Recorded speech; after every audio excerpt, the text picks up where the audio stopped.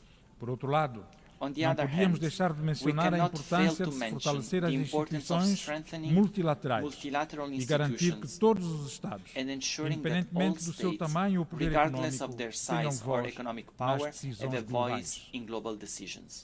O multilateralismo é o nosso melhor instrumento para enfrentar os desafios coletivos que ultrapassam fronteiras. Senhoras e senhores, a paz e a segurança global enfrentam ameaças crescentes, desde conflitos armados até a proliferação de armas de destruição em massa. O continente africano continua a ser palco de conflitos prolongados, que resultam em sofrimentos profundos e inaceitáveis. Conflitos esses que demonstram a necessidade de maior intervenção diplomática e de soluções africanas para os problemas africanos. São Tomé e Príncipe apela à comunidade internacional para intensificar os esforços de mediação e de apoio à resolução pacífica de conflitos em África, sempre respeitando a soberania das nações. A paz é a base sobre a qual construímos o desenvolvimento. Infelizmente, continuamos a testemunhar a escalada de conflitos em várias partes do mundo, como o recente agravamento da situação na faixa de Gaza e no Líbano.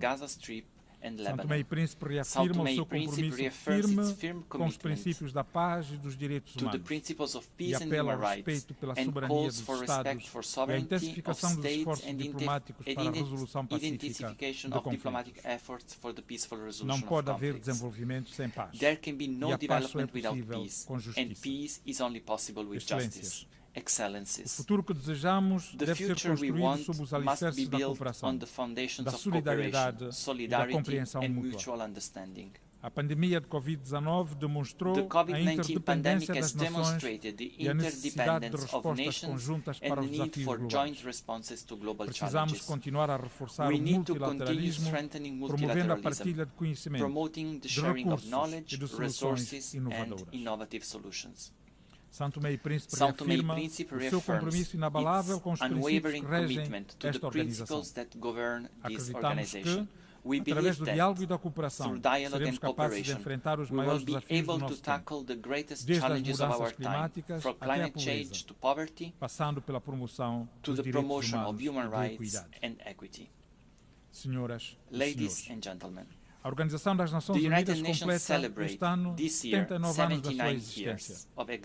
É um tempo de vida que confere estatuto especial à ONU. Com efeito, esta constatação não pode ser desperdiciada. São, de facto, quase 8 décadas de labor intenso e experiências irrepetíveis, como nenhuma outra organização atingiu, no esforço de obtenção e manutenção da paz e da consulta de outros bens públicos globais. É mister enaltecermos, nesta ocasião, o empenho inelutável do Sr. Secretário-Geral, cuja ação em todas as frentes sensibiliza-nos profundamente. Diante dos nossos persistentes dilemas, é imperioso trazer para o cenário mundial um novo conteúdo de esperança.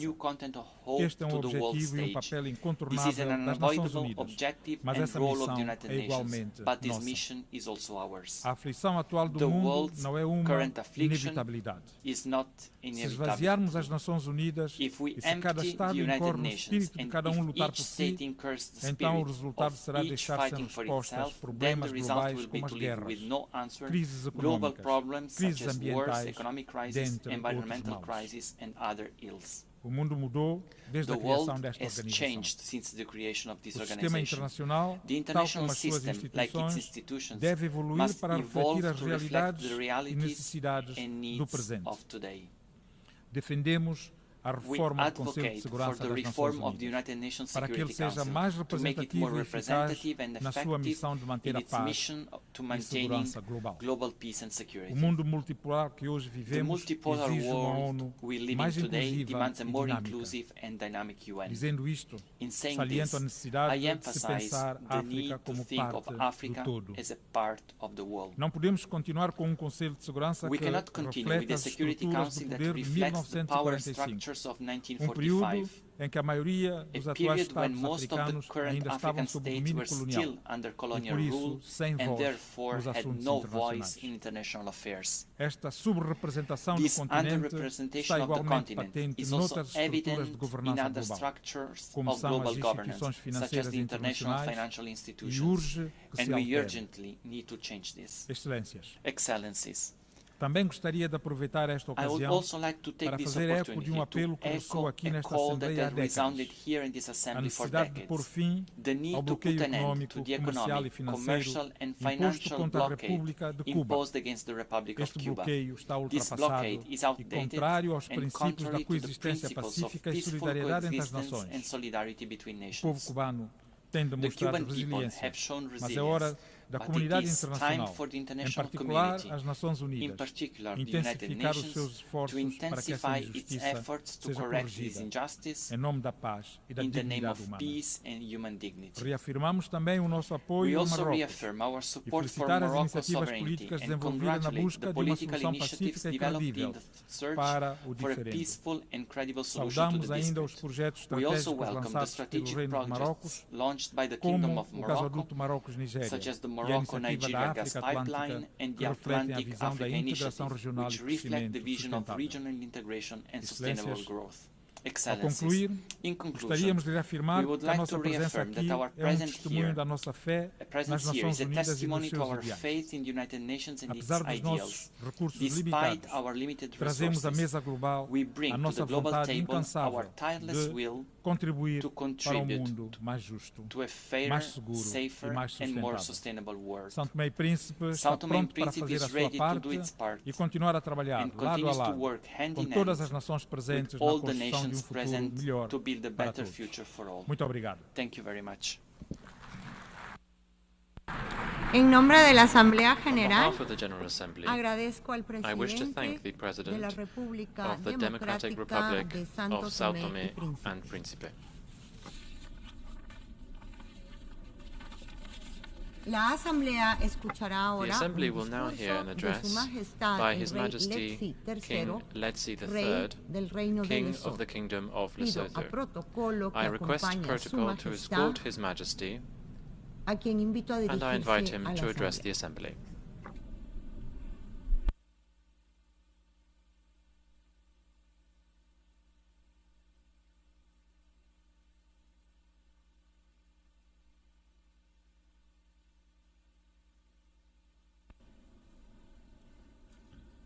Your Excellency, the President of the 79th session of the General Assembly, Your Excellencies, Heads of State and Government, Your Excellency Mr. Antonio Guterres, the Secretary General of the United Nations, distinguished delegates, ladies and gentlemen.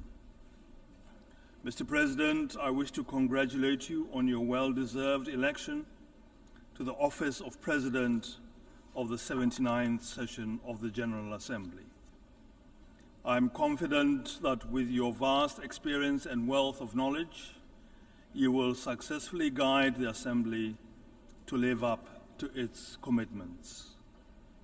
I therefore assure you of my delegation's full support and cooperation in all your endeavors. I would also like to pay my tribute to your predecessor, Mr. Dennis Francis, for the excellent manner in which he discharged his duties as President of the Assembly during the 78th session. To Secretary General Mr. Antonio Guterres, I express my country's deep gratitude and unwavering support for your exceptional work on behalf of humanity, especially amidst the significant challenges facing multilateralism today. Under your leadership, the United Nations has navigated numerous obstacles, including the COVID-19 pandemic, escalating debt crises, and the impacts of climate change. In your address to the General Assembly, you highlighted the importance of peace within communities, peace with justice, peace with dignity, and peace with nature, emphasizing that building peace is humanity's greatest responsibility. The UN was founded on the belief that nations can and should live together in peace and work with each other to resolve conflicts peacefully for the betterment of our lives. It also established the framework for justice, respect for international law, and the promotion of global socio-economic development. As the UN celebrates its 79th anniversary this year, we must reaffirm the enduring conviction of our founders and reassert their sense of purpose. As I stand here today, I resonate with these sentiments, drawing from our nation's history and experiences. This year, Lesotho commemorates 200 years since the founding of the Basotho Nation, with the pinnacle of this celebration occurring on the 4th of October. What, then, can we, as a smaller nation, contribute to the global discourse on peace? Mr. President, Lesotho was founded on the principle of peace, Khotso. Our founder, Morena Moshoeshoe I, cherished peace as one of his core values. Writers and researchers have described him as, and I quote, "no common man, as someone who stands out clear in the light, original, able, enlightened, and upright. His humanity, his mildness, his love of peace and justice, for his horror of war, his forbearance under extreme provocation are conspicuous upon every occasion." End of quote. These are qualities that have inspired us as Basotho. Morena Moshoeshoe I was able to bring together different tribal groups, avert conflicts, and negotiate lasting peace that to this day we strive to maintain. Basotho are a nation built on tolerance, inclusion, and unity, which are also the key principles enshrined in the Secretary General's new agenda for peace. It is in this context that we hail as most appropriate the theme chosen for our general debate this year, namely, leaving no one behind, acting together for the advancement of peace, sustainable development, and human dignity for present and future generations. The relevance of this theme at the present juncture in international relations is beyond doubt. Through collective action, we can conquer the challenges facing humanity and realize a sustainable future for all. However, this will require leaders with humanity, mildness, a love of peace and justice, horror of war, and forbearance under extreme provocation. These are ideals that can be achieved. My ancestor, as testified by many, was the embodiment of these traits which built a nation that stands to this day. Business as usual will not preserve our world as we know it. The enjoyment and exercise of human rights and attainment of sustainable peace and development require a deliberate, fundamental shift and commitment by the world's leadership. In the words of another of my ancestors, and I quote, "Always be slow to take arms at all times. I beseech you, lean upon this rod of peace. Always keep it clear in your mind that it is far more profitable to harvest food in the grain fields than to kill men in the battlefields." End of quote. In today's rapidly changing world, the UN has continued to forge peace in conflict-ridden areas around the world, promoting human rights and lifting thousands out of poverty. Lesotho reaffirms its commitment to advance this collective vision of an effective United Nations to ensure a prosperous and a lasting future for all our people.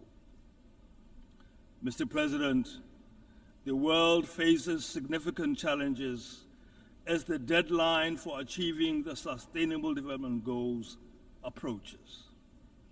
The 2024 SDG report indicates that only 16% of the targets are on track to be met by 2030, while 84% show limited or reversed progress. The UNCTAD 2024 report highlights a troubling trend where 48 developing countries spend more on loan interest payments to developed nations than on essential services like education and health. This economic inequality drives migration, and as refugees seek better opportunities, often leading to xenophobia and conflict in host countries. Addressing this inequality is crucial for fostering inclusive development and ensuring global peace and stability. To enhance the implementation of the 2030 Agenda, my government plans to present its third voluntary national review on sustainable development in 2025. Achieving this goal requires stronger partnerships and increased financial support, particularly for vulnerable countries that are both least developed and landlocked. The current crises of hunger, poverty, disease, and climate change threaten to reverse the progress made over the last century.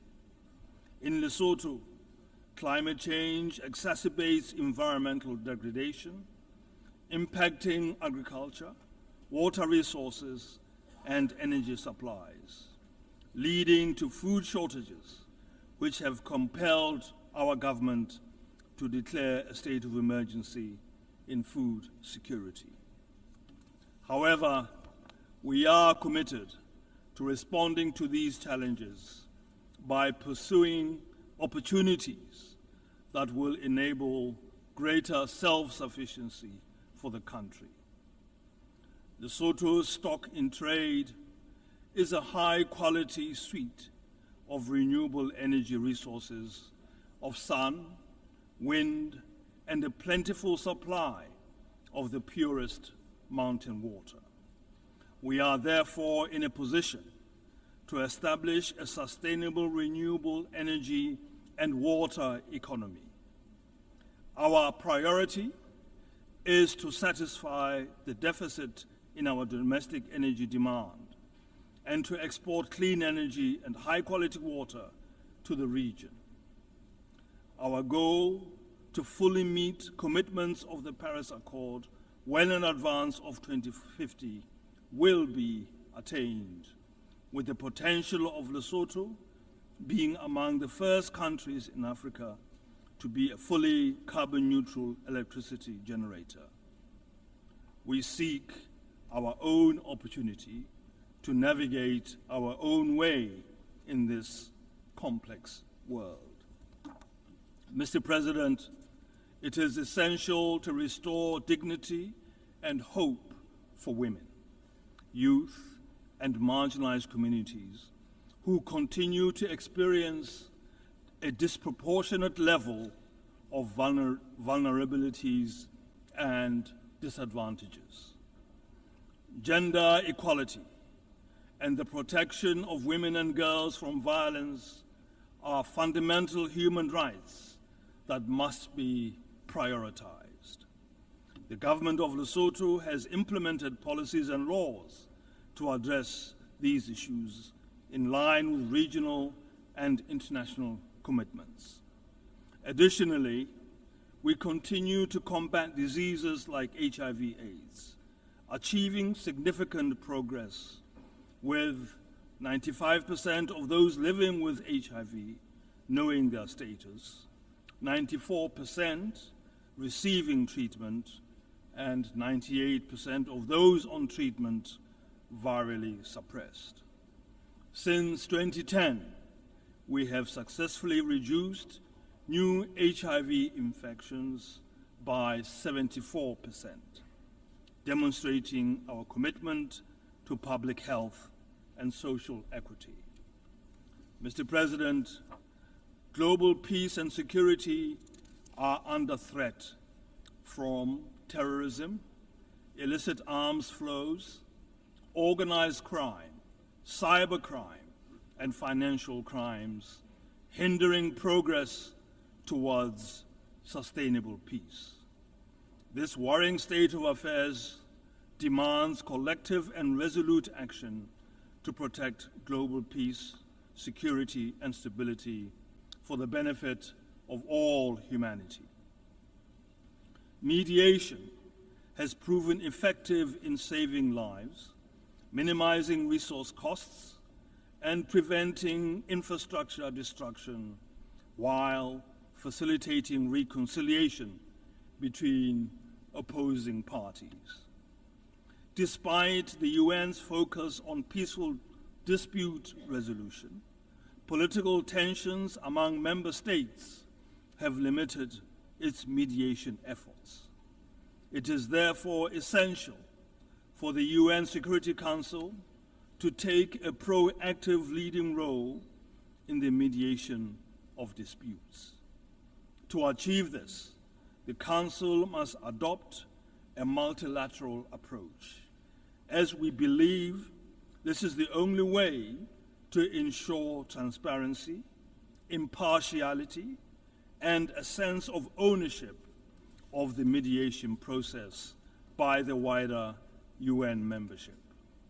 For this reason, we warmly welcome the Secretary General's new agenda for peace, which emphasizes the urgent need to rebuild mechanisms for managing disputes and enhancing trust among member states and regional frameworks. Mr. President, respecting and upholding human rights is a fundamental obligation of all states as outlined in the United Nations Charter. Self-determination and independence are essential rights that should be accessible to all people. We urge the full implementation of United Nations resolutions aimed at ending all forms of colonialism and occupation, particularly emphasizing the need for the self-determination of the people of the Western Sahara. Mr. President, the situation in the Middle East, especially the ongoing human rights violations in Gaza, requires urgent attention. We renew our call for a ceasefire, as both the General Assembly and the Security Council have repeatedly advocated for one. The high cost of war is a burden humanity should not bear. We believe in a two-state solution that allows Israelis and Palestinians to coexist peacefully and securely. Genuine dialogue and mediation, respecting the rights and concerns of both parties, are crucial for resolving the Palestine question. Additionally, we call for a mediated solution to the unilateral coercive measures on Cuba, as the international community has consistently demanded the lifting of the economic and commercial embargo. Cuba, like all member states, deserves the right to participate freely in international trade. And we also reiterate our call for the lifting of sanctions on Zimbabwe. Mr. President, to conclude, we would like to reiterate our belief in the principle of subsidiarity, recognizing the Security Council's primary responsibility for maintaining international peace and security. We therefore call for greater and more effective cooperation between the Council and regional organizations as outlined in Chapter 8 of the UN Charter. The strengthening of this cooperation is crucial for the swift resolution of regional conflicts. We believe that the Security Council should be more representative of UN membership to ensure its decisions enjoy greater legitimacy. Therefore, we advocate for a comprehensive reform of the Security Council, supporting the common African position known as the Isolini Consensus. We also believe that the UN should continue to be a place where all our aspirations for a better and secure life for humanity must be championed. Let us work together to build a United Nations that reflects a broad consensus among member states, reinforcing its central role in global governance and fostering collaboration with regional organizations while ensuring that all members respect its charter. I thank you.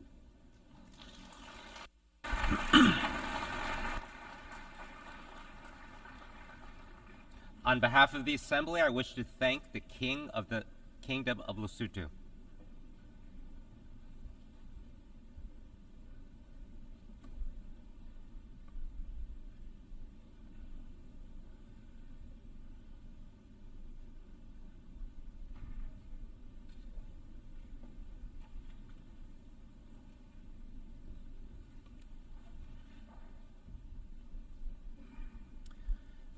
The Assembly will hear an address by Her Excellency Gordana Silyanovska-Davgova, President of the Republic of North Macedonia. I request protocol to escort Her Excellency and invite her to address the Assembly.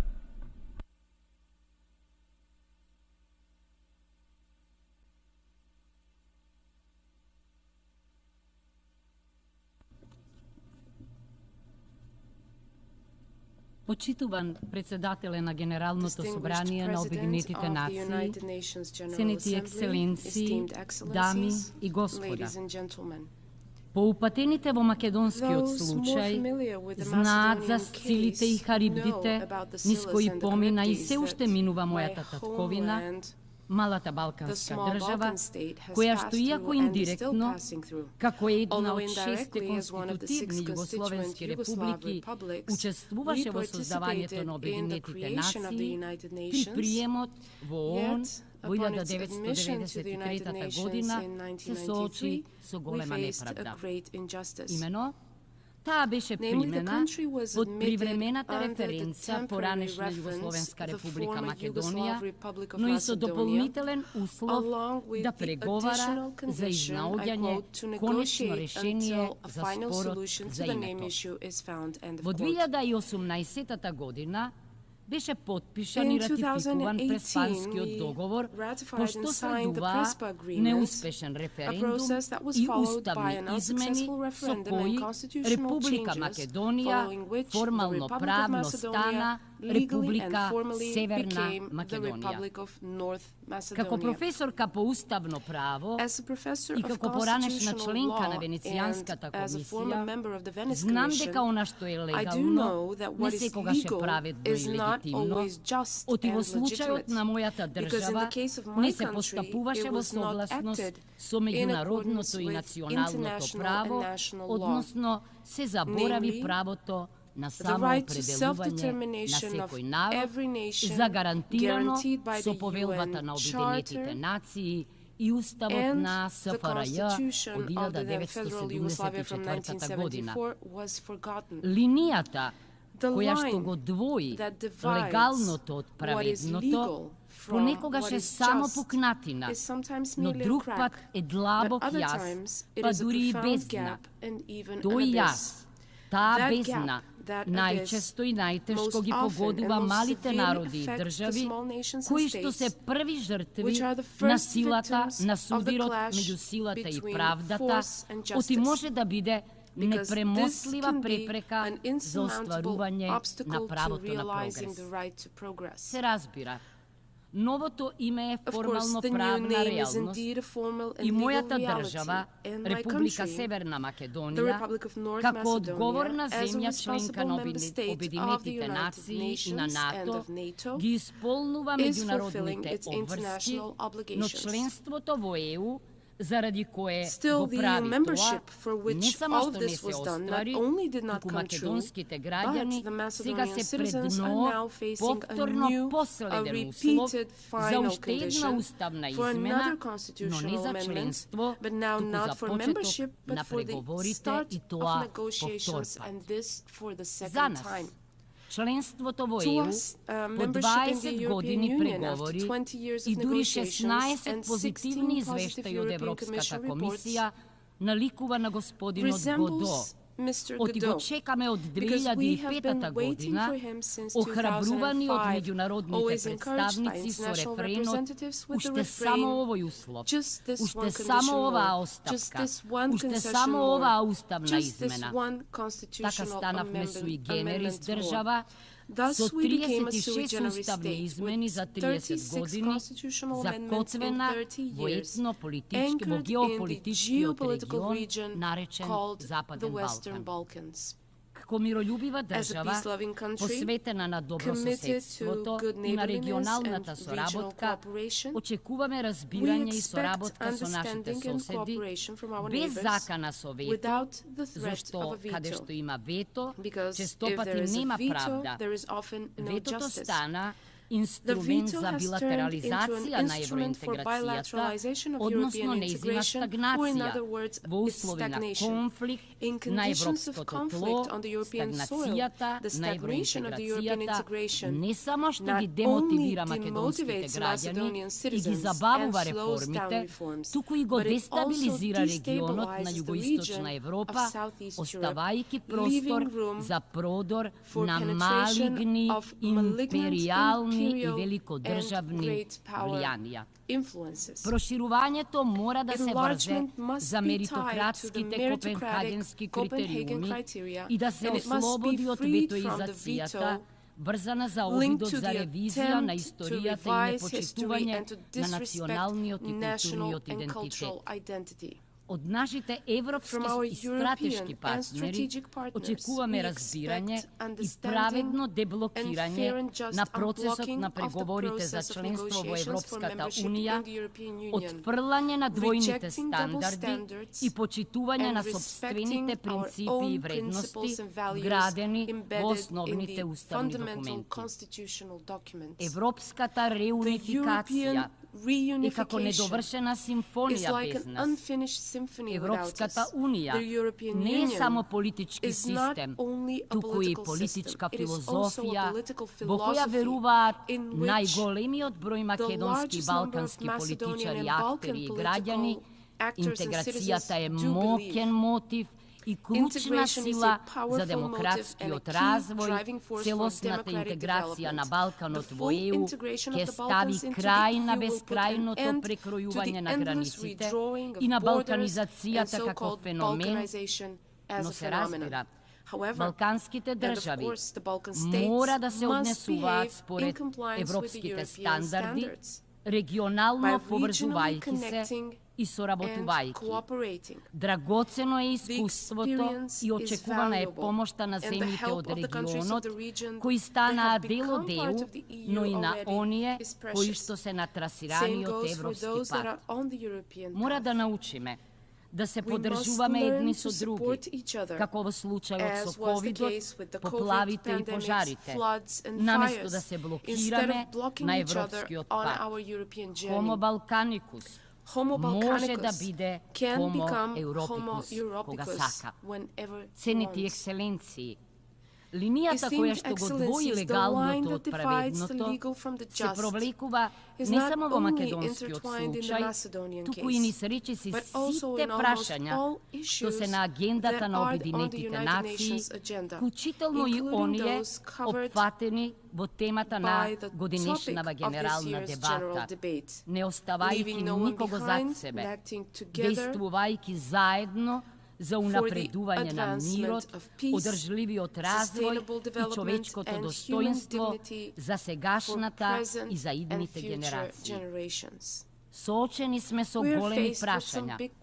Да почнам од најважното. Мирот. Можен ли е праведен мир кога се соочуваме со се повеќе војни и со флагрантно кршење на повелбата на Обединетите нации? Можен ли е праведен мир со се подлабоката милитаризација на политиката и со новата трка во вооружувањето? Можно ли е човечко достоинство во амбиент на двојни стандарди, кога човечкиот живот не е еднакво вреднуван и кога страдањата на невините жртви во конфликтите не се еднакво третирани? Како да постигнеме праведен развој, втурнати во трката за профит на сметка на народите на планетата, кога глобалните ресурси се жртвувани, маргинализирани, фрлени на периферијата, заборавени во националните и корпоративните политики и акции? Како да се постигне социјална правда во услови на растечка економска, образовна, родова и дигитална нееднаквост меѓу државите и во самите држави, со се помалубројни победници и се побројни губитници на глобализацијата и дигитализацијата, првиве потонати во декаденција, а вториве во пауперизација. Како ќе обезбедиме генерацијска правда, ако продолжиме со неодговорната и неконтролирана експлоатација на ограничените ресурси?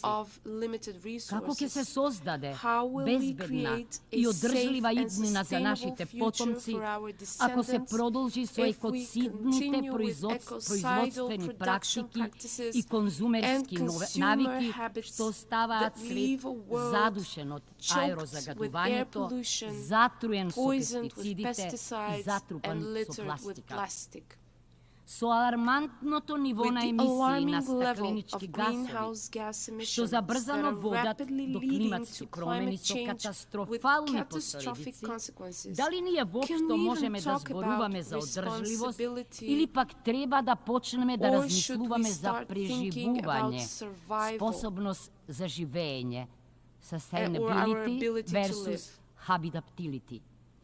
Главниот проблем е што сите овие неправди се системски, што значи дека ако не се легализирани, тогаш се премолчено толерирани. Она што е легално, за жал, не секогаш е праведно и морално, да повторам уште еднаш. Зашто е тоа така? Во најпознатиот диалог за моќта и за правдата, Тукидид подсетува дека правдата е збор кој има вредност во расправиите меѓу луѓето само кога двете страни имаат подеднаква сила. Во останатите случаи, Силните го прават тоа што можат, а слабите она што мораат. Но Обединетите нации постојат за да го облагородат суровиот тукидитов свет, со тоа што, обезбедувајќи правна еднаквост меѓу нациите, ќе скротат моќта на големите и ќе ги заштитат малите народи. Токму таа правна еднаквост е предуслов за постигнување на врвните цели на Обединетите нации: мирот и безбедноста, човековите права и одржливиот развој. Обединетите нации постојат за да го надминат или барем да го намалат јазот меѓу легалното и праведното. Пред голем предизвик сме. Како правното да стане и праведно, односно праведното легално, и како она што е легално и праведно да се имплементира. Почитувани присутни, нема едноставни, ефтини и безболни решенија за овој двоен предизвик. Тука, во оваа свечена сала на Генералното собрание, со години лидерите на светот исподелуваат своите очекувања и разочарувања од Обединетите нации, што неретко осцилира помеѓу две вредности: утопискиот оптимизам од една страна и нихилистичкиот песимизам од друга страна. Но реалноста е комплексна и содржи и успеси и неуспеси. Обединетите нации превенираа нова светска војна, но не успеа да ги превенираат и спречат регионалните конфликти, вклучително и војната во Украина и крвопролевањето на Блискиот Исток, чии сцени наликуваат на Герника од Пикасо. Светската организација крена милиони луѓе од сиромаштијата, но се уште не успева да ја искорени. Владта, со правото на самоопределување, го забрза процесот на деколонизацијата, но не успева да го надмине јазот меѓу богатиот север и сиромашниот југ. Обединетите нации се главниот двигател за решавањето на глобалните безбедности, мигрантски, здравствени, еколошки, енергетски и климатски кризи, но ретко која од нив е потполно и праведно разрешена.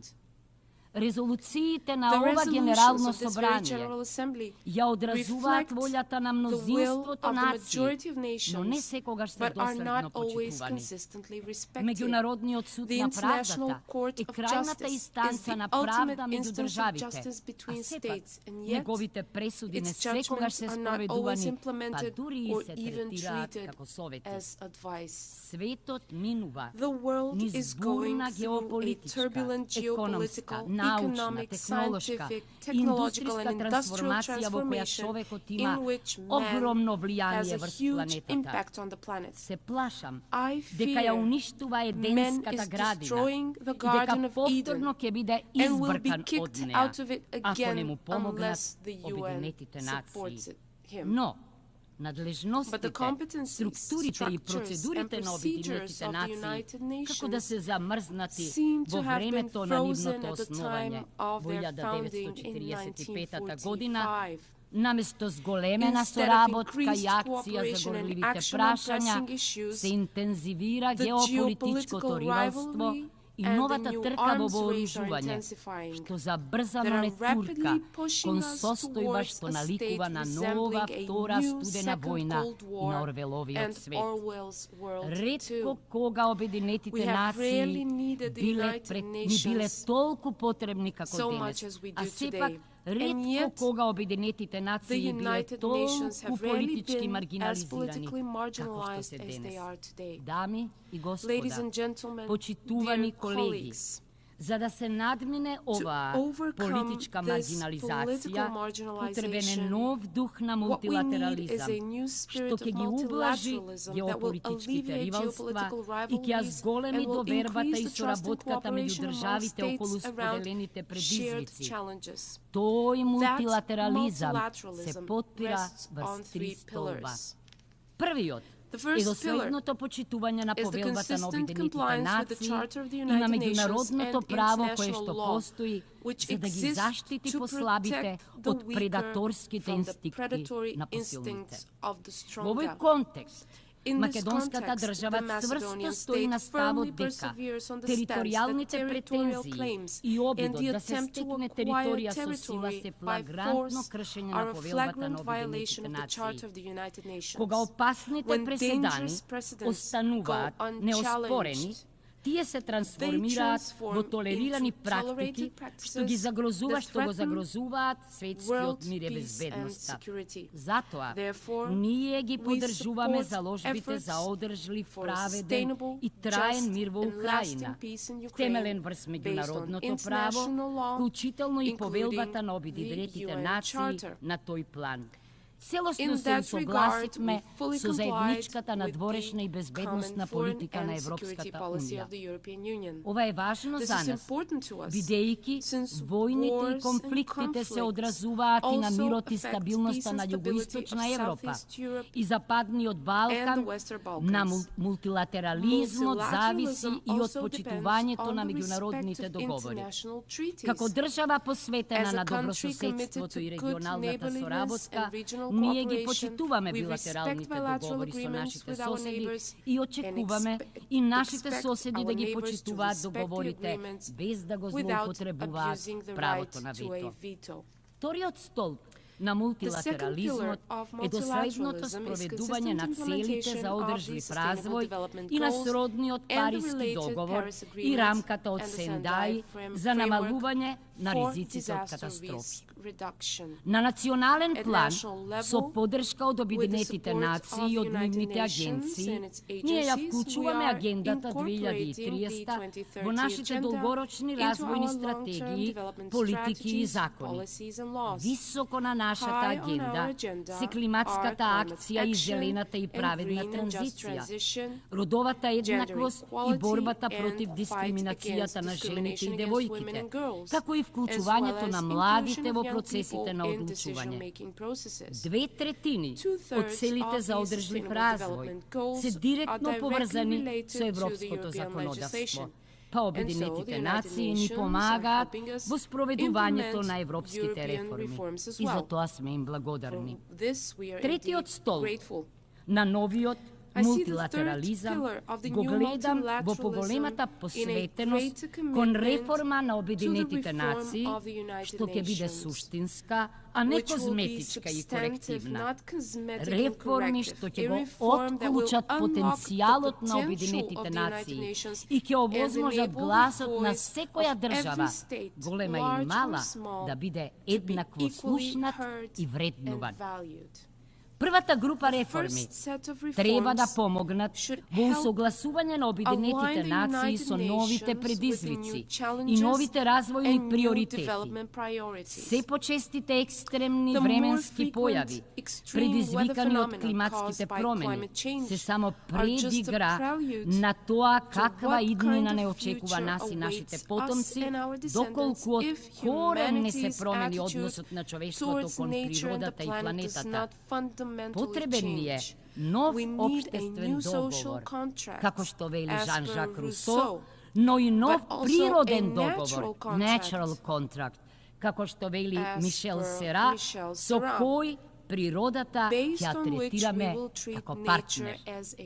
Втората група реформи би ги опфаќала структурните и процедурите на Обединетите нации, почнувајќи од правилата за гласање, преку финансирањето до автономијата на генералниот секретар, како што реков, каде што има вето, нема правда. Неспорен факт е дека правото на вето е легално, но прашање е колку е праведно. Кога се користи за да се парализираат процеси, од кои што зависи исполнувањето на целите на повелбата и очекувањата на народите во светот, неопходно е Генералното собрание да добие поголема улога во одлучувањето како представничко тело на народите, во духот на We the Peoples, We the Nations. Легитимитетот на Советот за безбедност извира од Генералното собрание, па тој треба да функционира како своевидна коалициона влада на народите. Третата група на реформи би ги зајакнала механизмите на Обединетите нации за заштита на ранливите популации и групи, што е особено важно денес, кога бројот на жртвите и бегалците е на највисоко ниво од Втората светска војна. Ценети присутни, наредната 2025 година ќе славиме 80 години од основањето на Обединетите нации. Оваа година е последниот повик Обединетите нации или ќе станат мотор кој што ќе го движи светот кон похуман, поправеден и поодржлив поредок, темелен врз инклузивно и одговорно владење, или ќе се сведат на пасивна бирократизирана структура, целосно зависна од главните актери во геополитичките процеси и односи. Само суштински реформирани, Обединетите нации можат да го надминат јазот меѓу легалното и праведното и да придонесат кон вистински трансформиран свет во кој никој нема да биде оставен и заборавен. Like in the song of John Lennon, Imagine.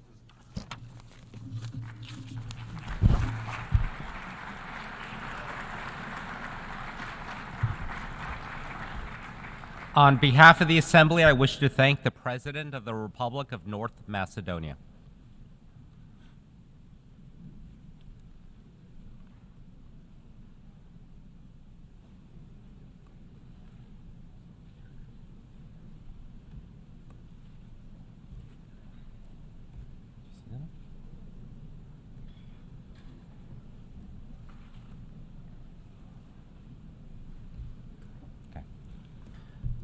The Assembly will hear an address by His Excellency Luis Lacalle Pou, President of the Eastern Republic of Uruguay.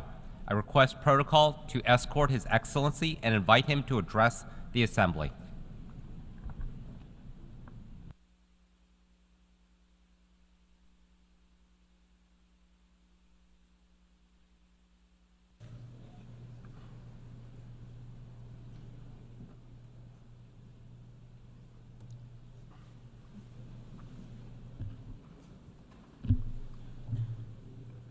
Buenas tardes para todos. El saludo a la mesa, el saludo a los presentes, a las distintas delegaciones.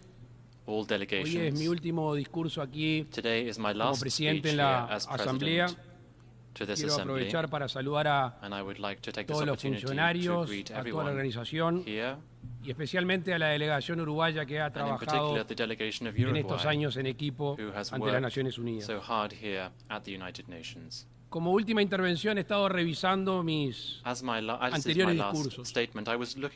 Y en esos anteriores discursos hay un hilo conductor, de la misma manera que está presente en mi concepción sobre la vida en sociedad interna en nuestro país y la de los estados cuando se relacionan entre sí.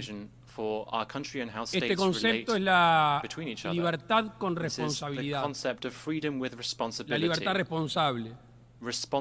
Y me atrevo a decir que la primera no existiría sin la presencia de la segunda. De hecho, la vida en sociedad trata del desarrollo del individuo y al mismo tiempo del bien común. Así lo ha enunciado nuestra Constitución desde la época de nuestra independencia. Y obviamente ha ido evolucionando con el cambio de las costumbres sociales. Es imposible entender a la humanidad sin entender las concesiones que los individuos hacen para el bien común. En el entendido que esencialmente somos seres sociales y esto termina satisfaciendo a cada uno de las personas, o por lo menos debería de poder hacerlo. That should y be esto es the lo que me ha case. inspirado And that is what inspired me como presidente de mi país as y president el of my espíritu con el cual he country venido and in the spirit that a I estas have asambleas.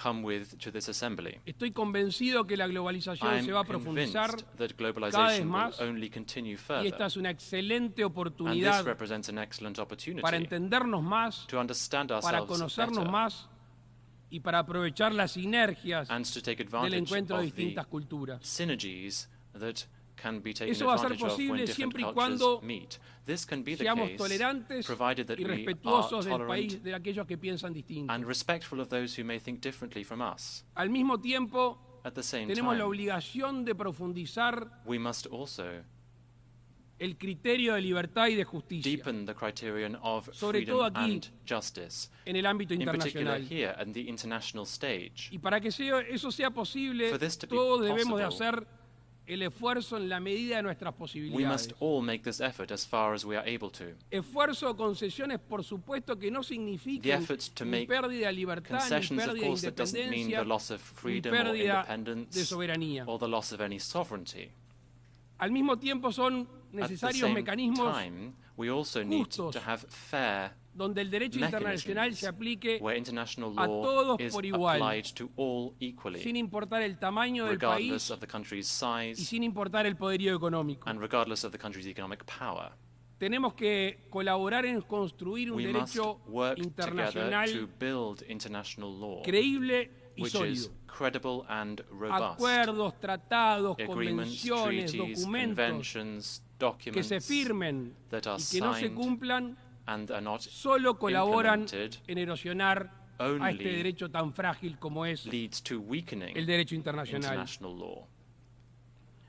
Por supuesto que ningún país ha sido obligado a participar ni Of a course, pertenecer no country was de obliged estos to organismos. participate in these organizations. Lo que eso no significa que podamos ser, y lo somos, That means that we can críticos be and we en el are funcionamiento critical en of varios how aspectos. the organizations work in Pero some ¿cuál es la ways. otra opción? But what's the other option? ¿Es aislarse? It would be ¿Se to entiende isolate en este oneself mundo tan interconectado in this alguien que busca interconnected aislarse? world.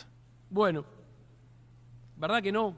Well, that wouldn't make any sense. Entonces, gran parte de las libertades So, a large dentro de nuestros part of países the freedom y en within el our concierto countries internacional, and the international stage así como garantizar la justicia, and to uphold recae justice, en large part of gobernantes this falls on y recae en los líderes. those who govern and leaders.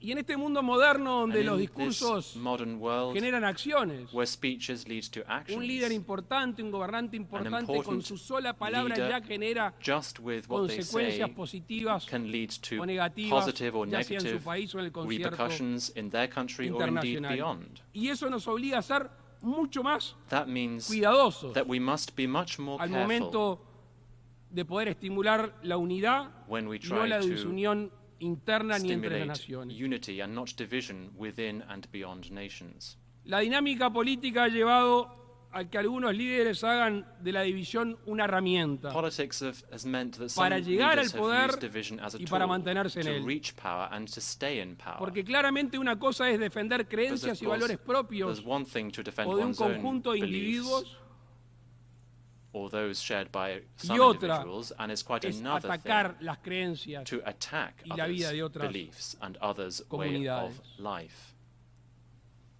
En algunos países, tanto la democracia some formal, countries, las elecciones, la Formal constitución, democracy in las terms of leyes, elections, constitutions, como and la laws, democracia material, que es la que such as viven a the diariamente material, which is the material los democracy ciudadanos, that citizens experience on a daily la basis. práctica defectuosa de estas hacen que la Sometimes, libertad sea un when bien that escaso. is weakened, that means that people's freedom can be affected. Y no puedo dejar pasar And I cannot y no puedo dejar de mencionar lo que está sucediendo ignore to en mention Venezuela. what is happening in Venezuela. Entre otras cosas porque esto no es nuevo en nuestra postura. Among other things, because this isn't a new Por position that we are suerte, taking. siempre estuvimos Fortunately, lejos we have always de been ese régimen far autoritario from this authoritarian regime, e intolerante, this intolerant que ha regime, atentado contra la libertad which has y ha attacked atentado contra el bien común. freedom and the common good. Todos sabemos lo que viene pasando ya We hace all mucho tiempo know what has been going on for en este quite a país. while in that country. Y muchos gobiernos and many y governments muchos líderes mundiales and many han mirado global para el costado. leaders have turned a blind eye. Por falta de interés, algunos de ellos, And for o lamentablemente a lack of algunos, interest, some of them, por interés. or unfortunately because of their interests. Yo creo que acá ya no se trata de presentar las actas de las elecciones, I'm not going to go into the ni nada que se le situation parezca. of the Acá se trata de elections. condenar el fraude, se trata de condenar el régimen, Ultimately, one has to call out condenar the no regime solo and the un proceso situation electoral of the elections, viciado. and not just the Hay distorted que hacerlo electoral también con la process. persecución This also política, has to be done in con la terms violación of de los the derechos political humanos, persecution that is con la going on, and prisión the violations of human rights, arbitraria. and arbitrary detentions. Sé que muchos gobernantes, I know jefes de gobierno, that jefes de many Estado heads en of este state and estrado han hablado al respecto. government have spoken A about mí me this. parece que ha llegado la hora de actuar. It seems to me that now is the time Ha to llegado act. la hora de actuar por Venezuela, We need to act por los for venezolanos. Venezuela and for the Y Venezuelan también people. permítanme And also, que si la comunidad internacional if the es international tolerante community ante estas actitudes, tolerates these solo resta attitudes, esperar then we saber just cuál va a ser el próximo país we'll just wait to see que va a verse what the sometido next country would be a lo que están sometidos that would be subjected los to a similar venezolanos. fate as the Venezuelans are. Otro punto que he mencionado en mis anteriores Another discursos matter that I touched upon in my previous statements here es el relativo al medio ambiente y a la pertains economía. to the environment and the economy. Los que tenemos como vocación desde muy jóvenes el cuidado del medio ambiente, We have as a vocation siempre vimos in ese terms of caring for the divorcio, esa environment. separación There's always this separation entre la that economía y we el see medio ambiente. between the economy and Y the desde la primera environment. vez que me tocó venir a esta asamblea he And the escuchado first reclamos de time distintos that I came to this jefes de assembly and Estado I al heard speeches from con heads satisfacción of puedo decir state on this matter. que ha habido una Since then, evolución I am pleased to see that there has been something of bastante an evolution, rápida al quite a respecto, quick evolution on this donde matter. ahora se juntan, se entrelazan Now we are la seeing economía y el how medio the ambiente. Eso es economy una and the muy buena environment are noticia para la interlinked, humanidad. and this is excellent news for humanity. Las finanzas sostenibles. Sustainable financing, Nuestro país ha sido for instance. pionero My country has been a pioneer en emitir in instrumentos issuing como bonos instruments o such acceder a as green préstamos, bonds or donde access el to loans, cumplimiento de objetivos where fulfilling ambientales, del cuidado environmental ambiental goals and caring for the environment está entrelazado en is tener tied mayores o menores intereses to según these financial rendimiento. products according to performance. Y esto tiene un efecto And this en cascada muy has interesante a que very primero que important ayuda a and los interesting estados domino effect because it helps a states, financiarse it helps y a cuidar states el medio to ambiente. access financing and also Pero to también care el for the gobierno se puede dar environment.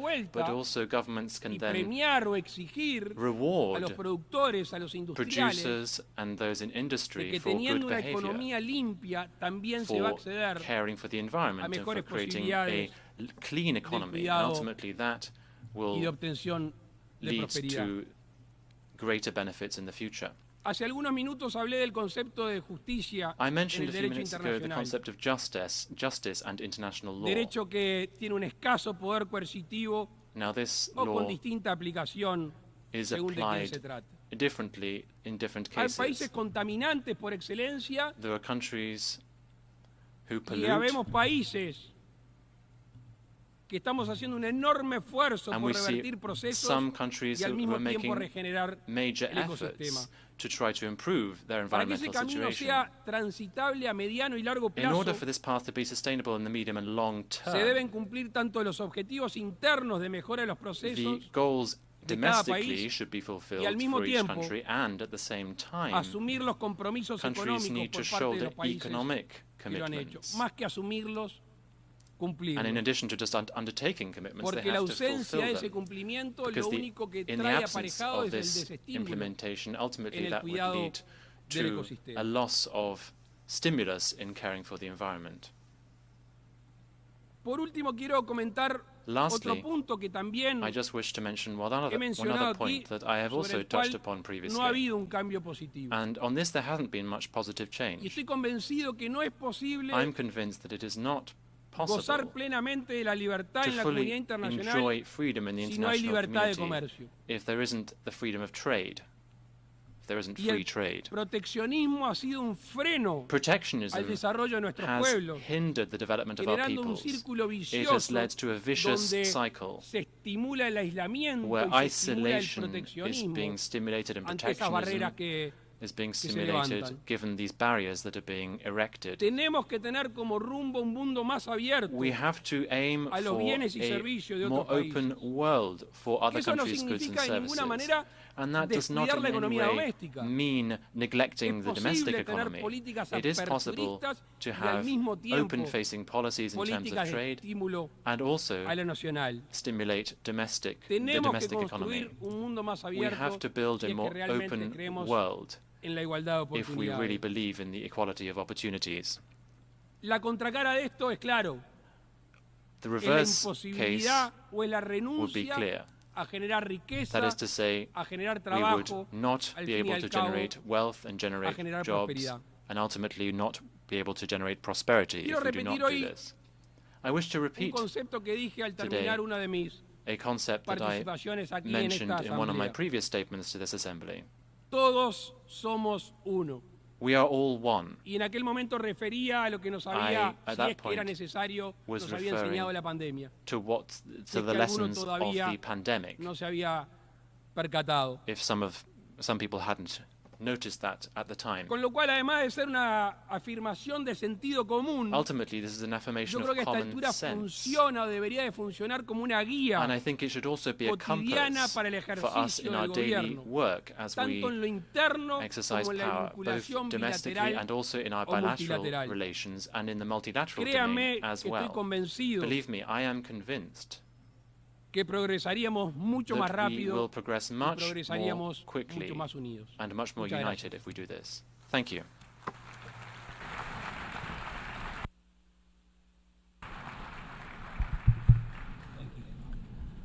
On behalf of the Assembly, I wish to thank the President of the Eastern Republic of Uruguay.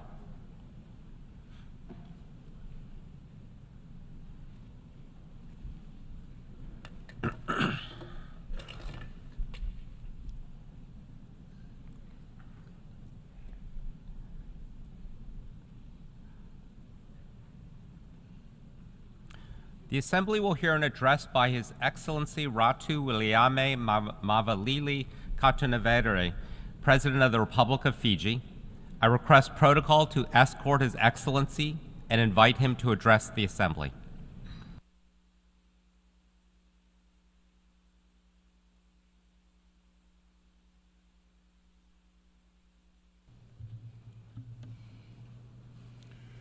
President of the United Nations General Assembly, Your Excellency Philemon Yang, Secretary General Antonio Guterres, my fellow leaders, I bring you greetings from the people of Fiji.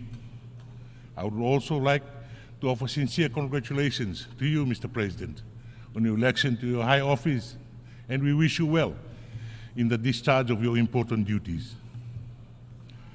As this is my first United Nations General Assembly, I begin by reiterating the words of the first Prime Minister of Fiji, the late Ratu Sirka Misisemara, in his inaugural address to this Assembly in 1970, and may I quote, "We do not live by bread alone, and it is only from the firm base of sound moral and spiritual standards that we can go on to meaningful economic progress. Quality should not take second place to quantity, especially when we are estimating society, its life and accepted values. Quality is measured by standards, and these standards must be observed by larger nations as well as by smaller. But it is for the United Nations to set the standards and to disseminate them widely," unquote. This statement was made when the United Nations was celebrating its 25th anniversary with the theme, Peace, Justice, and Progress.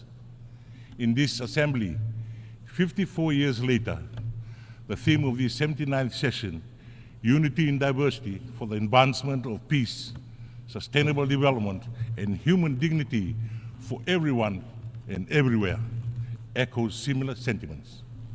It resonates with us in its importance, its relevance, from when Fiji first joined the United Nations in its urgency in today's precarious global context. climate change, sea level rise, pandemics, poverty, unsustainable development, conflicts, inequalities, injustice everywhere. The challenges are daunting. From Gaza to Sudan, Ukraine, Afghanistan, and beyond. Conflicts rage on as humanitarian needs escalate. These are the challenges we have been fighting since time immemorial. It is the background against which the United Nations was established in 1945. Today, the rapid evolution of technology has made us more connected than ever before in history. However, the more connected we are, the wider gaps between the rich and the poor, the developed and the developing world. Small island developed states who are on the forefront lines of climate change and sea level rise continue to grapple with the impacts of climate-induced disasters with devastating consequences for the ecosystem and vulnerable communities. Fellow leaders, this year, at least 72 countries whose population combined comprises almost half the world's total population have already or will soon select their own leaders at the polls. The world is in need of courageous leaders who are willing to garner the political will and mobilize the resources to bridge the divide and seek solutions that benefit humankind. We have two choices before us: to give up and go home, or to stay the course, renew, redouble our efforts, rethink, and reform together. The choice we make will be our legacy. We choose the latter, not for ourselves, but for those coming after us. Strong international cooperation, diplomacy, and a commitment to upholding the principles of the United Nations are not only important, but dispensable. It is time to go back to the basics, the foundation and purpose of the United Nations Charter. We must invest in the empowerment of humankind and the protection of human rights. Fellow leaders, next year, the United Nations turns 80. The United Nations is only as strong as its member states. For 79 years, the global community has placed in trust in multilateralism and in the United Nations to foster cooperation, uphold human rights, and promote stability.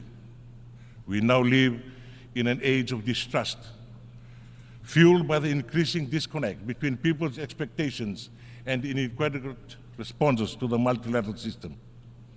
It is our collective responsibility to counter misinformation and disinformation.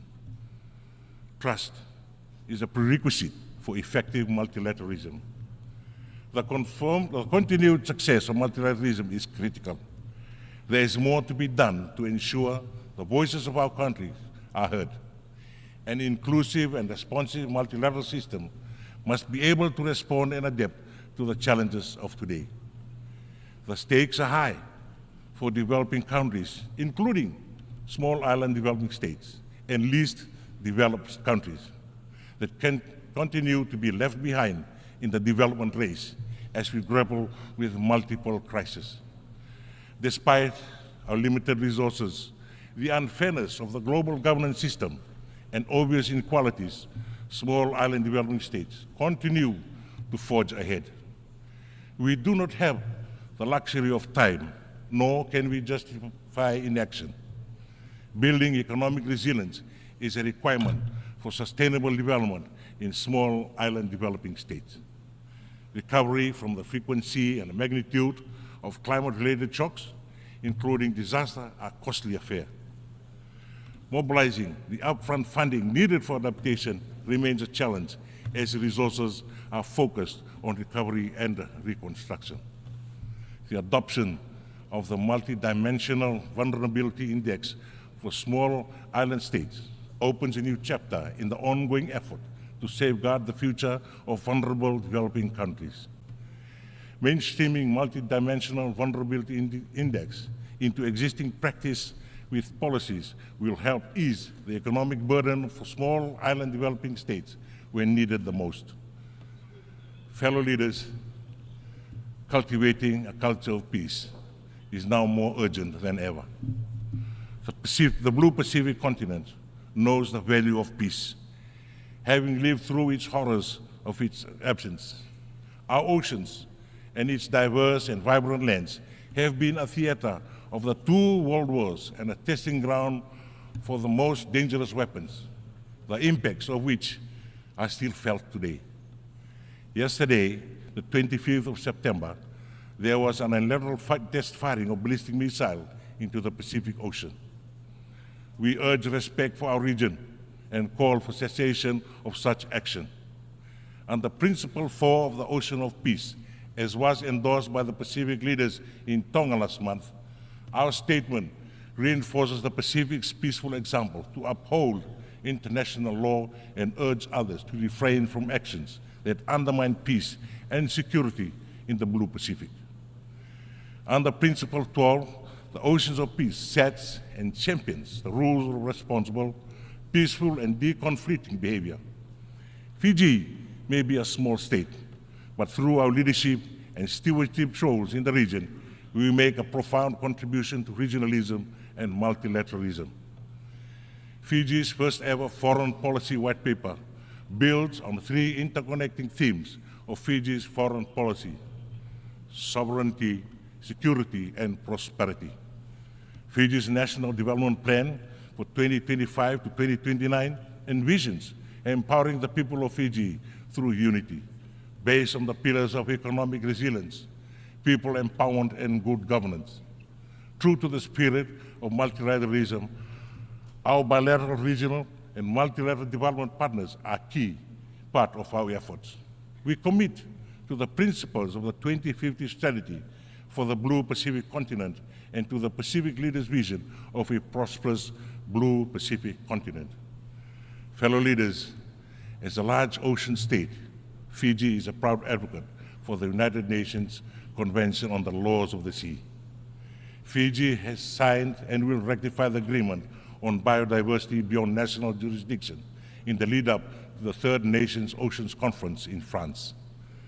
Fiji has ratified the World Trade Organization agreement on fisheries subsidies, which aims to eliminate harmful subsidies that contribute to illegal, unregulated, and unreported fishing.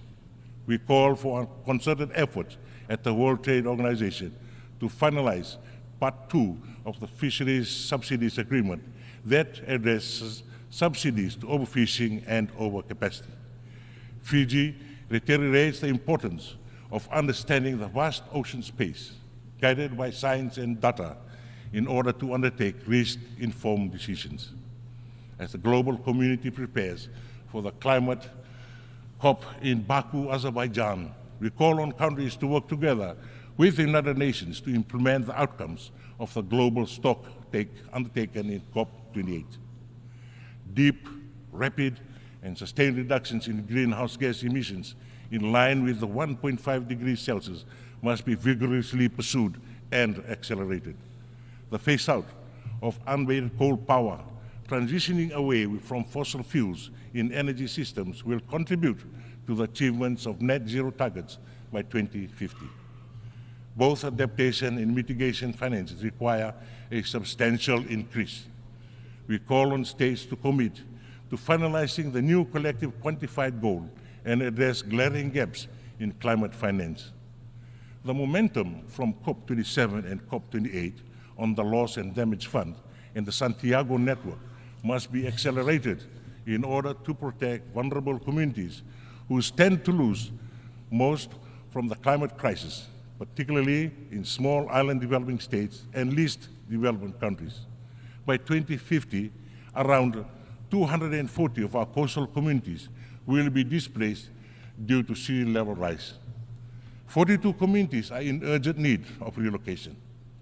With limitation of the multilateral climate financing architecture, Fiji has established the world's first national relocation trust fund to support our relocation costs. We have issued domestic and international green and blue bonds, piloted low-cost parametric insurance products for rural communities, and engaged in the private sector in climate resilience building. We call on our development partners to support our efforts. Fellow leaders, the Pact of the Future, adopted at the Summit of the Future earlier this week, opens pathways to new possibilities. The world deserves a future of peace, dignity, and prosperity. It's never too late. Mr. President, Excellencies, Fiji's commitment to multilateralism is unwavering. We will continue to work closely with the United Nations and all member states to advance efforts towards building a better, safer, and a fairer world for us all. And I thank you.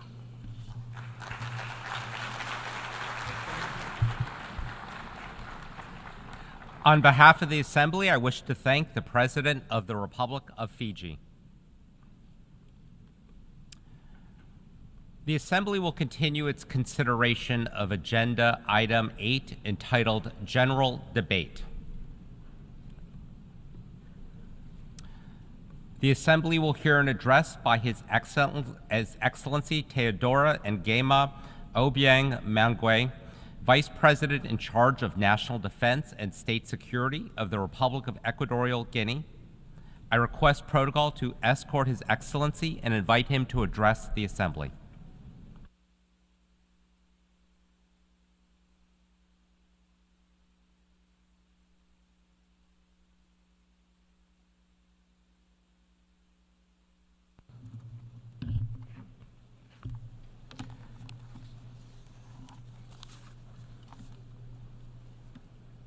Excelentísimo señor Your Excellency, del President periodo of the de 79th de la Asamblea General of the United de las Nations Naciones Unidas. General Assembly, Sus Excelencias, Jefe de Estado Heads y of de State and Gobierno Government, y Jefes de Delegaciones. Heads of Delegations, Excelentísimo Your Excellency, señor Secretario United General Nations de las Naciones Secretary Unidas. General, Distinguidos delegados, distinguished delegates, señoras y señores. ladies and gentlemen, En nombre y on behalf representación of de Su His Excelencia Excellency Obiang Obiang Ngema Basogo, Presidente de la República de Guinea President of the Ecuatorial, Republic of Equatorial Guinea, sean mis primeras allow palabras me first of all para felicitar to congratulate al excelentísimo señor His Excellency Yang Philemon Yang por su unánime elección upon his unanimous como presidente election de este as 79º President of this noveno 79th periodo de session sesiones de la of the Asamblea United General Nations de las General Naciones Assembly. Unidas y a los And I miembros wish de la also mesa. to congratulate the other members of the Bureau. Le garantizamos la absoluta seguridad y certeza We can assure them de que contará that they will con have el the apoyo full support y and colaboración cooperation de la República de of the Guinea Republic of Ecuatorial Equatorial Guinea durante la vigencia de su presidencia. throughout their presidency. Del mismo modo, In the same felicitamos vein, al we would like to excelentísimo commend His señor Excellency Denis Mr. Francis, Dennis Francis, presidente saliente, the outgoing president, cuya presidencia whose presidency marcó la toma de muy importantes saw resoluciones the achievement of many que resumen el important brillante liderazgo, resolutions that bear witness to his brilliant así leadership como el destacado and dinamismo also his que supo decisive imprimir durante su dynamism presidencia. that he was able to show during his term in office. Señor presidente, President, como bien reza el tema de esta 79ª the topic sesión for this de la Asamblea 79th session General, of the General Assembly states as follows: no dejar a nadie atrás, leaving no one behind, actuar codo a acting codo together para promover la for paz, the advancement of peace, el desarrollo sustainable sostenible development, y la dignidad humana and human en dignity favor de for las present generaciones and future presentes y generations. futuras.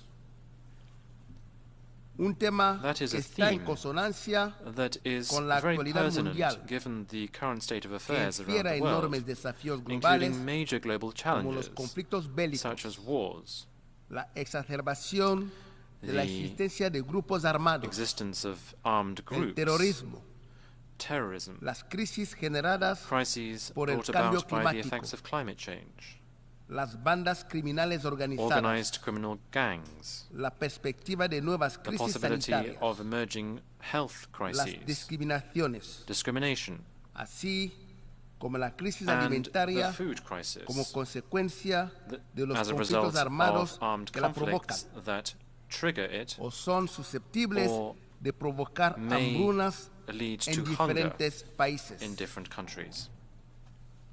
En efecto, este panorama nos obliga a todos a la necesidad y a la importancia de dar una mayor prioridad al multilateralismo y a la cooperación internacional, tan necesarios para hacer frente a estos desafíos globales con los que se enfrenta la humanidad en la actualidad.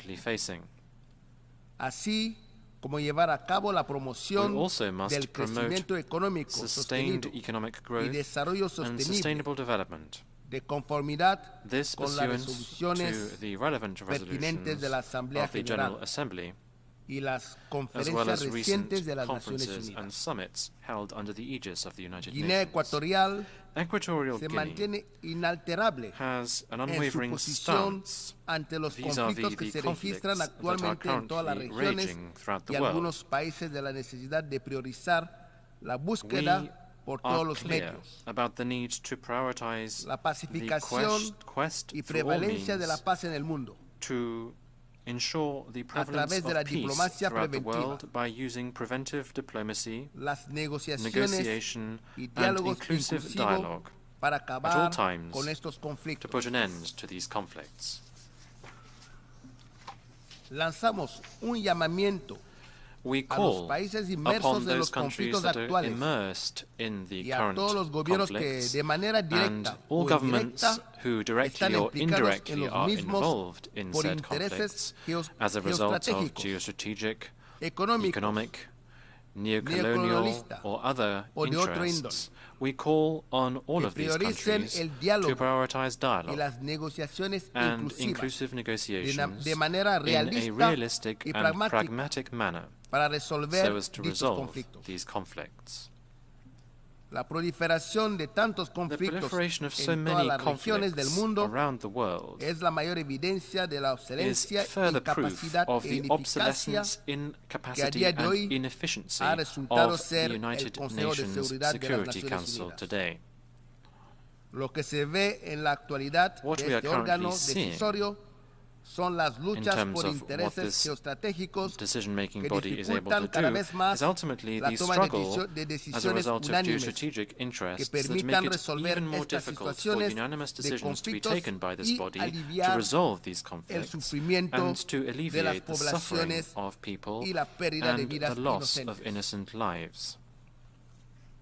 Por eso, la justificación de la urgente necesidad de reformar el Consejo de Seguridad de las Naciones Unidas para poner fin a su obsoleta configuración que data de 1945 y que prevalece a la fecha de hoy teniendo a África como la víctima principal al sufrir la grave injusticia histórica y la falta de aplicación del derecho internacional. Lack of implementation of international law, because Africa is the only country that does not have permanent representation on the Security Council. The only continent that does not have permanent representation on the Council. Africa, in the context of the Azawini Consensus and SED Declaration, has for more than 2 decades been calling for this injustice to be corrected. Eso es la asignación a África de 2 asientos permanentes con todas las prerrogativas y derechos reservados a los miembros de esta categoría y 5 asientos adicionales no permanentes en el Consejo de Seguridad. Esperamos que los conflictos o los contactos que están produciendo entre los miembros permanentes y el Comité de los 10 de la Unión Africana en el marco de esta problemática alcancen resultados satisfactorios que beneficien a todas las partes interesadas a fin de tener un Consejo de Seguridad capaz de promover un mundo más justo, pacífico, equitativo y próspero para todos. Señor Presidente, Guinea Equatorial Guinea está profundamente preocupada por la situación cada vez más grave que atraviesan los países del Sahel, This has very deleterious repercussions for the development of these countries, and it directly and indirectly affects countries in the sub-region as well. This state of affairs is the result of the interference, pressure and blockades applied on countries of the Global South by some other countries. The only aim here is to try to destabilize the countries and to paralyze the efforts of African countries to ensure that their people can prosper. There is no country in the world that is perfect domestically. However, some countries have attempted to be judges and arbiters, to intervene and lecture other countries, which are nevertheless sovereign. They interfere in the domestic affairs of other countries with clear meddling. All countries in the world are sovereign, tienen el derecho de decidir con qué país desean mantener relaciones y firmar acuerdos bilaterales que beneficien a sus gobiernos y pueblos respectivos. Señor Presidente, no entendemos por qué hasta la fecha no se ha podido levantar totalmente el embargo contra Cuba y poner fin al bloqueo económico, comercial y financiero que se viene imponiendo a este país desde hace varias décadas. Guinea Ecuatorial hace un llamamiento al levantamiento inmediato del embargo impuesto contra Cuba y su exclusión de la famosa lista de estados que supuestamente patrocinan el terrorismo. El levantamiento de este embargo se hace más necesario en este momento que adoptamos por consenso el pacto del futuro que preconiza el no dejar a ningún país atrás.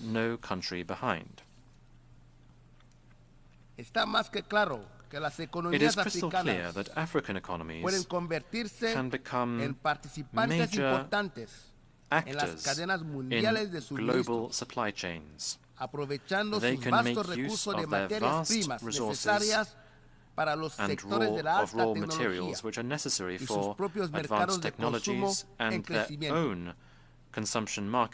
Es por lo que África merece una atención prioritaria de las iniciativas de apoyo y financiamiento al desarrollo, con una decisiva materialización de los compromisos de financiación del desarrollo sostenible para la ejecución de los objetivos contenidos en la Agenda 2030 de la ONU y 2063 de la Unión Africana, y no dejen nadie atrás. Guinea Ecuatorial está comprometida con la promoción y protección de los derechos humanos como un tema global, incluyendo el plan de los derechos de la infancia, la eliminación de racismo, la discriminación racial, la xenofobia y las formas conexas de intolerancia, los derechos de las personas discapacitadas, derechos a la alimentación, a la vivienda, el derecho de los países a la explotación y comercialización de sus recursos naturales para hacer frente a las necesidades de sus poblaciones. En este contexto están también los derechos humanitarios, cuya violación sistemática se observa en los conflictos armados en curso, privando a las poblaciones en las zonas en conflicto de las necesarias ayudas humanitarias tanto en alimentos como en las atenciones sanitarias. Guinea Ecuatorial manifiesta su gran preocupación por las crisis que están atravesando Haití y ve necesario llevar a cabo un análisis en profundidad sobre la crónica situación de crisis que viene asolando este país hermano y poder encontrar una solución sostenible. Para ello, Seguimos proponiendo la celebración de una conferencia internacional de las Naciones Unidas para Haití. Concluyo mi intervención reiterando nuestras felicitaciones a nuestro hermano excelentísimo señor Philemon Yang y desearle éxito rotundo durante su 79 presidencia de la Asamblea General y asegurarle el total apoyo de la República de Guinea. Thank you. On behalf of the Assembly, I wish to thank the Vice President in charge of National Defense and State Security of the Republic of Equatorial Guinea.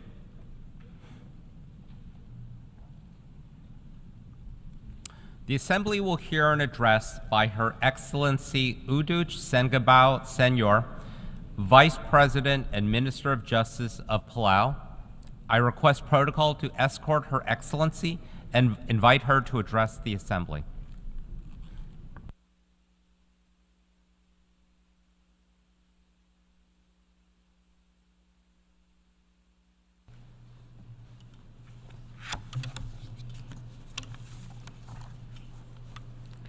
Secretary General Antonio Guterres, President Philemon Yang, Excellencies, ladies and gentlemen, Ali, and warm greetings from Palau. Mr. President, allow me to begin by congratulating you on your election as President of the 79th General Assembly session. We also extend our deep gratitude to former President Dennis Francis for his leadership over the past year. And to Secretary General Guterres, we commend you for your tireless efforts in advocating for a more secure, prosperous, and sustainable world. It is this shared vision that unites us today. This year, Palau proudly celebrates 30 years of independence. On October 1, 1994, Palau became a sovereign nation, and shortly thereafter, the 185th member of the United Nations. To honor the journey that has brought us here, we have chosen the theme, Ar'ad A'otil Agaramalel Belau. The people are the anchor of Palau's conservation and identity. This phrase encapsulates what has sustained us through decades of both challenges and progress. Our people are the foundation of our efforts to protect our environment, culture, and way of life. This was further underscored during our voluntary national review, VNR, presentation that was done this year, which centered around the theme, harnessing our cultural heritage to build back better for a sustainable future. It highlighted the pivotal role of our culture and people in shaping a future that not only fosters development and enhances quality of life, but also safeguards our natural resources, homes, and the environment that has sustained us for generations. Mr. President, Palau begins its pursuit of equality with a critical role that women play in our society. It is crucial to leverage our recent advancements and collective experiences. This was highlighted at the first ever meeting of women in elected leadership held in Palau on September 20th, 2023. Over the past 4 years, we have undertaken initiatives that empower women in their traditional roles, such as the keepers of the Masai, Tarapach, enabling them to scale their entrepreneurial ventures and raise their profiles. These efforts are giving our women a pathway into entrepreneurship and business, amplifying their voices in new arenas. Food security is central to Palau's long-term resilience. we have set a national goal to reduce food imports from 80% to 60% by 2030. By promoting local food production, we not only preserve our traditions, but also combat non-communicable diseases linked to over-reliance on imported processed foods. As a small island developing state, SIDS, Palau, like many others, confronts unique challenges that threaten our economic development, environment, and survival. While SIDS contribute less than 1% of global greenhouse gas emissions, we bear the brunt of the climate crisis. Palau has experienced the unmistakable signs of climate change firsthand. More intense storms, landslides, and prolonged droughts are becoming the new normal. The ripple effect of climate disasters globally have caused the cost of imported foods to skyrocket, further jeopardizing our food security and economic stability. The global response to climate change is a matter of life and death.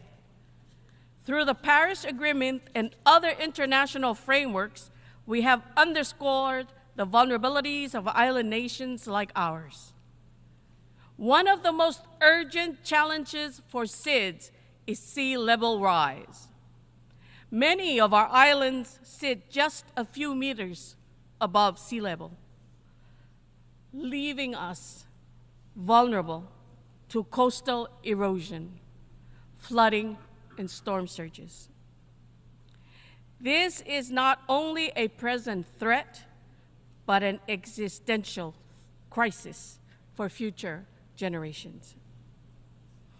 In Palau, we are taking steps to relocate critical infrastructure, including our national hospital and schools, to protect our people from rising waters and climate-related disasters. Adaptation is vital for our survival. Our National Adaptation Plan, NAP, prioritizes both immediate and long-term actions to build resilience. We focus on protecting our Maasai, vital ecosystems, and sustainable development, guided by our traditional conservation practice, Bul, which has sustained us for generations. Mitigation is equally important. Palau is committed to reducing carbon emissions and transitioning to renewable energy. Solar, wind, and ocean energy provide opportunities to reduce reliance on imported fossil fuels and secure a cleaner, more sustainable future. Our nationally determined contributions, NDCs, reflect this commitment. We remain mindful of the environmental impacts of renewable energy waste, such as solar panels and batteries, which require responsible management. As co-chair of the Ocean Panel, alongside Norway, Palau plays a vital role in shaping global ocean governance. The high-level panel for a sustainable ocean economy, now composed of 19 nations with the addition of the UAE, remains committed to advancing the sustainable use of oceans through science-driven policies. We expect the 2025 UN Ocean Conference in Nice, France, to be a pivotal moment for accelerating ocean action, and we encourage more nations to join us in this mission. As the first to ratify the Biodiversity Beyond National Jurisdiction BBNJ agreement, Palau remains steadfast in conserving and sustainably using marine biodiversity in areas beyond the national jurisdiction. This treaty symbolizes unity in safeguarding our oceans, and we urge international solidarity to ratify the BBNJ treaty swiftly so it can enter into force. Palau has also declared a national moratorium on deep-sea mining, reaffirming our unwavering commitment to preserving marine ecosystems. We call on the global community to exercise vigilance in protecting marine resources until we have a thorough understanding of the impacts of deep-sea mining. Our commitment to a sustainable blue economy is reflected in the Unlocking Blue Pacific Prosperity, UBPP initiative, launched at COP28. The UBPP unites Pacific Island nations in addressing the dual challenges of climate change and ocean health. Supported by the Bezos Earth Fund and other partners, we aim to achieve 100% effective ocean management and protect 30% of the Blue Pacific continent, covering over 1 billion hectares.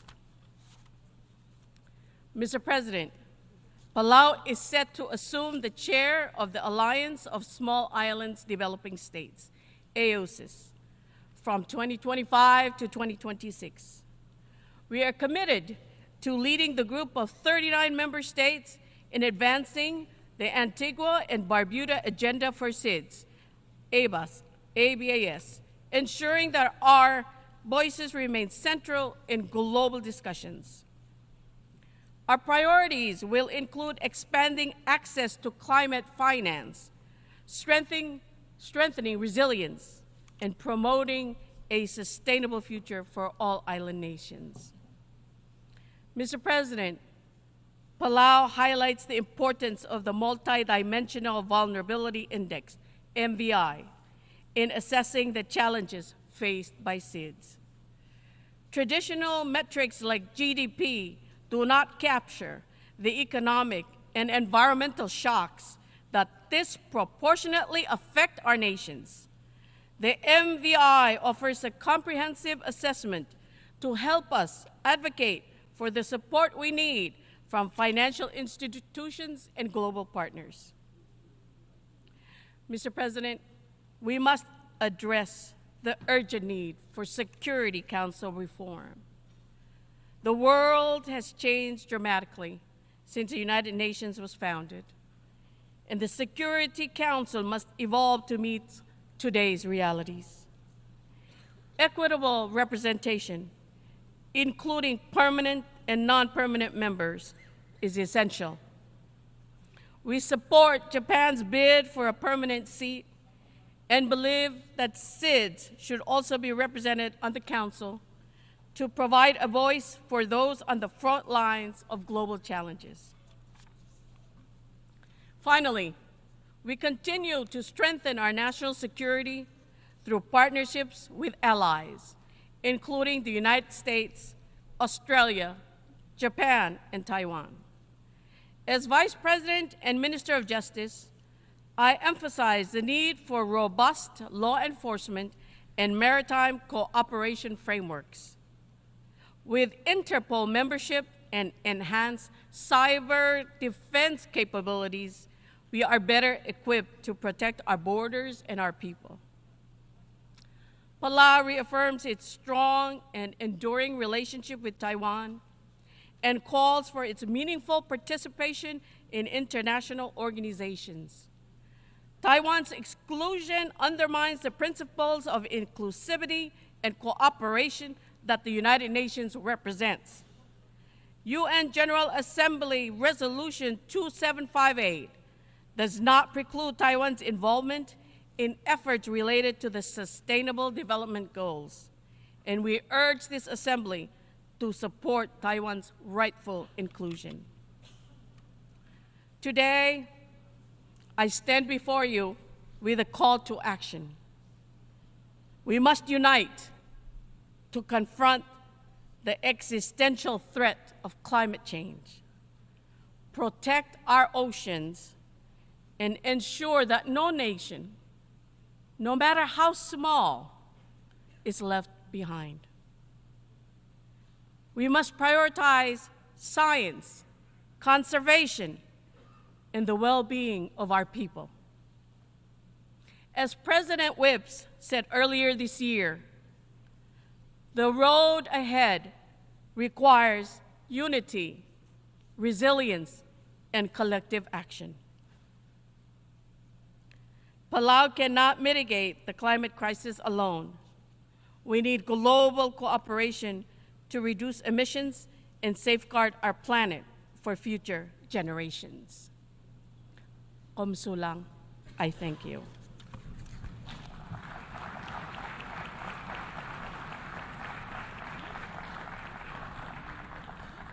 On behalf of the Assembly, I wish to thank the Vice President and Minister of Justice of Palau.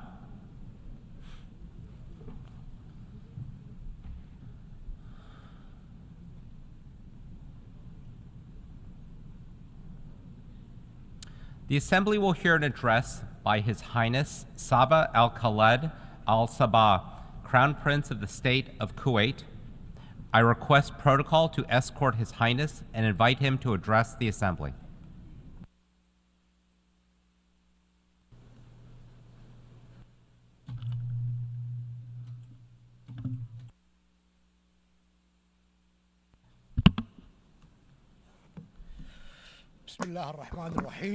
In the name of God, the Merciful, the Compassionate, Your Excellency, President of the General Assembly of the United Nations, Your Excellency, Secretary General of the United Nations, Your Highnesses, Your Excellencies, Heads of Delegations, ladies and gentlemen, may the peace, mercy, and blessings of God be upon you all.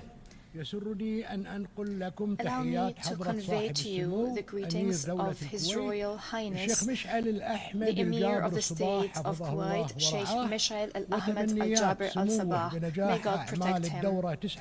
His Royal Highness wish you all success during the 79th session of the General Assembly of the United Nations. Mr. President, I congratulate you and your brotherly country on assuming the presidency of the 79th session of the General Assembly. We are confident that your vast experience in international affairs will allow you to lead the deliberations of the General Assembly with acumen. Your vision, unity in diversity, for the advancement of peace, sustainable development, and human dignity for everyone, everywhere, is of paramount importance. It's an urgent need in today's world. I would also like to commend the efforts by your predecessor, Mr. Dennis Francis, during his presidency of the past session. I highly value the wise leadership and constructive efforts by the Secretary General of this august organization, especially in light of accelerating global challenges. His efforts have been guided by fulfilling the noble mission of the United Nations. He has fully upheld the Charter, has always sought to maintain international peace and security by increasing the level of preparedness for all emergencies.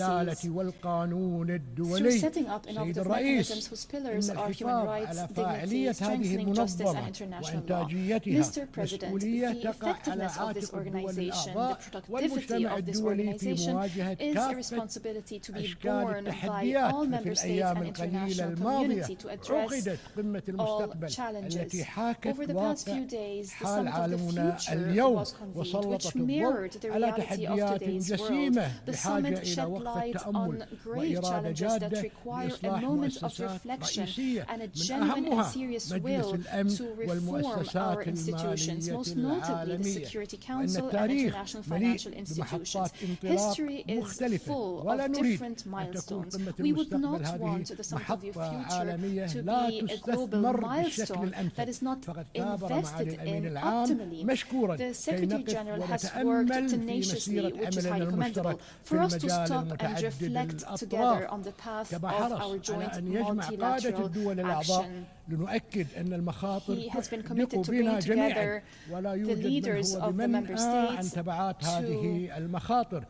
stress that the threats are confronting all of us. No country is immune to the repercussions of these threats. There is no way forward other than cooperation towards our joint objectives. Mr. President, we cannot be speaking about renewing international solidarity unless there is a genuine international political will for reform, especially forming the Security Council and improving the mechanisms of international action so that we are able to keep abreast of global developments and repel any threats to the security and stability of our world. Unfortunately, this will remains absent. We have seen very clearly that there cannot be any political will without an environment of trust and an effective participation. We believe that the Security Council bears the primary responsibility of maintaining international peace and security. Decision-making at the Security Council must be based on the principle of democracy and equitable representation of all member states. The Security Council must be able to respond to a world that is completely different to the world of 1945. We need a Security Council that is inclusive, transparent, efficient, effective, democratic, and accountable. Mr. President, technological innovations, AI, and social media are increasingly being used for incitement, terrorist recruitment, spreading hate speech, and mis- and disinformation. This adversely affects cybersecurity. We must give due attention to this issue. Many young people fell victim to these negative practices. This all proves that confronting this scourge requires international cooperation. To fulfill the aspirations and hopes of our peoples, to secure a brighter future, we need accountability. It is not reasonable to look forward to such a bright future when those who violate the Charter of the United Nations and the principles of international law and international humanitarian law are not held accountable. There will be no justice or equality as long as double standards are applied. There will not be any bright future unless everyone is fully committed to the principles and values of the Charter of the United Nations and international law. Mr. President, this year we're celebrating the 43rd anniversary of the establishment of the Cooperation Council for the Arab states of the Gulf. Throughout its blessed journey over the past 4 decades, it has proven that it is a pillar for stability and prosperity in our region. In this context, I would like to express our deepest appreciation to the brotherly state of Qatar for its efforts as current chair of the GCC. Its efforts enhances the work of the GCC at bilateral and multilateral levels. In December, the state of Kuwait will assume the chairmanship of the GCC. على عزمنا الراسخ لمواصلة هذه المسيرة المباركة وتعزيز الشراكة الاستراتيجية مع المنظمات الإقليمية والدولية وتحقيق الأهداف السامية التي نتطلع إليها جميعا. فقد كان مجلس التعاون وما يزال وسيظل بإذن الله تعالى صوت الحكمة والاعتدال ومنارة للحوار البناء في محيط يعج بالتحديات والتحولات المتسارعة. وتطلع دولة الكويت إلى الفعاليات الإقليمية والدولية التي سوف تستضيفها دول المجلس. مجددين التهنئة في هذا السياق للأشقاء في المملكة العربية السعودية بمناسبة فوزها باستضافة معرض إكسبو 2030 وبطولة كأس العالم لكرة القدم 2034 مؤكدين تسخير كافة إمكانيات دولة الكويت للمساهمة مع الأشقاء في المملكة لإنجاحهما. السيد الرئيس إيمانا من دولة الكويت بمبدأ حسن الجوار فقد حرصت منذ قرابة عقدين من الزمن على مساعدة جمهورية العراق الشقيق للنهوض بنفسه من خلال العمل الوثيق المتواصل الهادف لإعادته إلى وضعه ومكانته الإقليمية والدولية بما يحقق آمال شعبه الشقيق وتطلعاته حيث تدعو دولة الكويت جمهورية العراق الشقيق إلى ضرورة اتخاذ إجراءات ملموسة حاسمة